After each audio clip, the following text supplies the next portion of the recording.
So when you come to Payne, be prepared for life energy.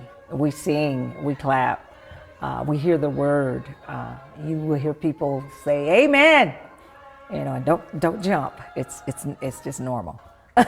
In the heart of Colorado Springs stands Payne Chapel African Methodist Episcopal, a church where history, faith, and resilience meet. This year, Payne Chapel is 153 years old. It is the oldest African American church in Colorado Springs. The story of Payne Chapel begins with the Carter brothers, trailblazers who dared to dream. The Carter brothers moved here from Philadelphia in 1872. There was no black church in Colorado Springs at that time, so they started a Sunday meeting at their house.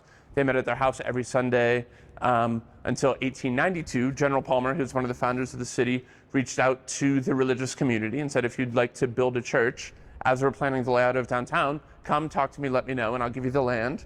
So the Carter brothers approach him. He gives them this plot of land here at Weber and Costilla. That historic building served as a beacon for the black community. If you were black and inclined to go to church on a Sunday, this was your spot. Until the church relocated in 1986 to accommodate its expanding congregation. Over the years, it's been Payne Chapel's members and music that have left a lasting impact on the community. Music is a very important role in black churches. It tells our story. It talks about how, as Christians, we were yoked, we were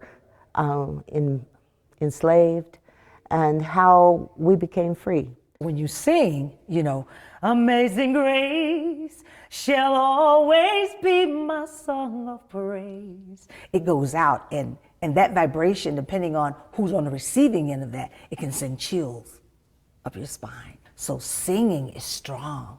It can heal. When you're down, it can lift. If you're facing challenges, it can make you strong. It came out of the church. That's where we started that. That's where we were allowed to use our gifts during that time, during Martin Luther King's time, when we were pushing for social justice. I have a dream today. Dr. Martin Luther King Jr. understood the power of music. He believed that song could unify communities and inspire courage in the face of inequality. For the members of Payne Chapel, his words and impact still resonate today. Looking back, people go, it wasn't much, but there was some big strides back then.